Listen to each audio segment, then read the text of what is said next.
चलो मैं आपको शादी से पहले की मेरी बात बताती हूँ। शादी से पहले ना मुझे जब इनसे शादी होने से पहले मुझे लड़के वाले देखने आए थे। तो आंटी वगैरह थी वो सभी बैठी हुई थी 3-4।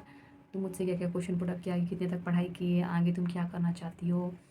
बहुत चीज़ पूछा उन्होंने और मैं सच बताऊँ तो मुझे शादी करने का बिल्कुल मन नहीं था उस समय। मैं उस समय जॉब भी कर रही थी तो शादी के बाद जॉब छोड़नी पड़ेगी क्या-क्या मुझे बोल रही थी। अरे भैया अभी तो जॉब कर रही हूँ, अभी तो स्टार्ट ही हुआ है, अभी अपनी मनपसंद चीज़ कर रही हूँ, अब ये आके अड़ंगा लगा दिए हैं। ऐसे-ऐसे मैं मन में सोच रही थी। तो सभी क्वेश्चन सब कुछ पुट अप होने के बाद मुझसे पूछा गया एंड में कि आपको खाना बनाना आता है? और मेरी मम्मी ने मुझे पूरी नाइट समझाया था कि बोलना खाना बनाना आता है, लेकिन मैंने सच बताया तो मैंने क्लियर बोला कि मुझे खाना बनाना नहीं आता है। तो ठीक है, उन्होंने ऐसी बात-वात करके वो लोग चले गए। मेरी मम्मी तो वैसे भी आग बबूला हो रही थी क्योंकि मैंने सच बोल दिया कि मुझे खाना बनाना नहीं आता है। तो मेरी मम्मी बोली कि तुम सच क्यों बोली कि तुम्हें खाना बनाना नहीं आता है बोल के। मेरी नानी माँ उधर बैठी हुई थी, तो मेरी नानी माँ ने बोला, "तू उसको इतना क्यों चिल्ला रही है?" उसने सच नहीं, उसने झूठ बोला है। मैंने मेरी नानी माँ की तरफ देखा, मैंने कहाँ झूठ बोला है, मैंने कहा मुझे कब खाना बनाना आता है बोल के मैं बोला। अच्छा, और मैं कहूँ कि तुझे खाना बनाना आता है तो मैं बोला मुझे नहीं आता कोई टेस्टी-वेस्टी खाना बनाना। तो आपको पता है मेरी नानी माँ ने मुझे क्या बोला? कितनी अच्छी बात बोली है पता है? आज तक मुझे अगर कोई ऐसे बोलता है कि मुझे खाना बनाना नहीं आता तो मैं उसको क्या बोलती हूँ पता है?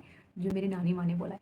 तो मैंने बोला अच्छा ज़रा बताना मुझे कैसे खाना बनाना आता है? मैं तो कभी खाना बनाती नहीं हूँ, मैं तो बाहर का काम करती हूँ क्योंकि हमारे घर में ना काम बँटा हुआ था। दोनों दीदी मिलके खाना बनाती थी, मैं बाहर का काम करती थी।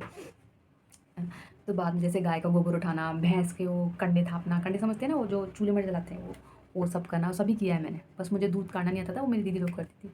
कभी-कभार जैसे मम्मी चली जाएगी नानी के घर या दीदी लोग कॉलेज चले जाएँगी तो मैं अपने लिए दाल-चावल कुछ बना के खा लेती थी। तो मेरी नानी ने बोला, "अच्छा, उस दिन तू और मैं घर में थे तो तूने तो कितना अच्छा दाल-चावल बनाया था।" तो मेरी नानी ने बोला, "बेटा ऐसे नहीं बोलना कि नहीं आता है। उन्होंने नहीं पूछा है कि आपको टेस्टी खाना है ये, कुछ नहीं। टेस्टी नहीं भी आता है तो भी आप बोलो कि आपको खाना बनाना आता है। अगर आपको ऐसे नहीं बोलना है तो आप बोलो, किसी को भी बोलो कि मेरे घर के मेरे दरवाजे पे जो आएगा ना, मेरे घर से वो भूखा पेट नहीं जाएगा। क्यों? तू दाल-चावल बनाकर भी किसी का पेट भर सकती है।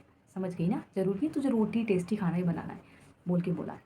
तेरे द्वारे पे जो आएगा वो भूखा पेट नहीं जाएगा। इतना कॉन्फिडेंस अपने अंदर रखना। बाद में मैंने बोला नानी माँ तो ठीक बोल रही है। फिर मैंने बोला नानी माँ पर उन्होंने तो नहीं बेटा ऐसा नहीं बोलते कभी भी बोला और मैं आज तक बोल रही हूँ मुझे इतना टेस्टी खाना बनाना नहीं आता है।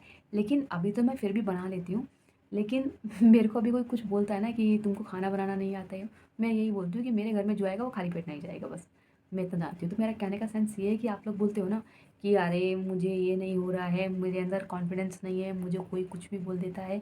तो वो ना सब अपने अपने अपने अंदर ना वीकनेस पॉइंट पैदा कर लेते हैं जो कि क्या होती है ना पॉजिटिव तो नहीं होती है लेकिन वो नेगेटिव में कन्वर्ट होती है। उसके बाद क्या होता है हमारे हार्मोन्स इधर से उधर इम्बैलेंस होते हैं, वो डांस करने लगते हैं। फिर क्या होता है ना उसकी वजह से ना स्ट्रेस की वजह से क्या होता है हमारी एक प्रॉब्लम नहीं फिर वहीं से वो 10 प्रॉब्लम निकलने लगती है। तो पता है जिस तरह से हम अपनी प्रॉब्लम खड़ी करते हैं ना उसका सोल्यूशन भी हमारे पास है। क्योंकि ना हम ना पॉजिटिव थिंग को बहुत ही कम वैल्यू देते हैं, ज़्यादातर नेगेटिव थिंग को देते हैं। आजकल ऐसे ही हो रहा है।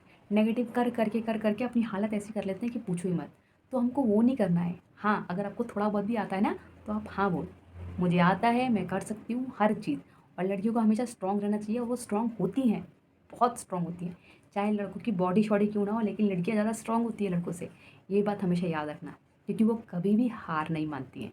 ठीक है? वो सब चीज़ करती है, ऑफ़िस का काम भी करती है, घर का भी काम करती है, अगर वो ऑफ़िस नहीं जा रही है, तो घर का भी सभी काम करती है, फैमिली को भी देखती है, शादी से पहले भी, शादी के बाद भी। ठीक है? तो आपको कभी भी नेगेटिव नहीं सोचना है कि आपकी फैमिली वाला आपको नहीं समझ रहे हैं या आपने किसी से रिश्ता तोड़ लिया है घर वालों से। आप समझ रहे हो ना मैडम मैं किसको बोल रही हूँ? तो बस आपको हमेशा पॉज़िटिव ही सोचना है क्योंकि ना दुनिया में ऐसे लोग हैं ना आपको सिर्फ़ गिराने वाले ही मिलेंगे, उठाने वाले बहुत कम मिलेंगे और जहाँ आपको जो अच्छी एडवाइस दे रहा है ना, तो अच्छी एडवाइस ले लेना चाहिए, चाहे वो बुरा इंसान हो, चाहे अच्छा इंसान हो। अच्छे इंसान की तो एडवाइस लेनी चाहिए, अगर बुरे इंसान से अगर आपको कुछ नॉलेज ले ली है तो वो ले लो, लेकिन कुछ बोलो मत। ठीक है? तो समझने की कोशिश करो। अगर आप मेरे चैनल पे न्यू है तो please like and subscribe my thank you, bye.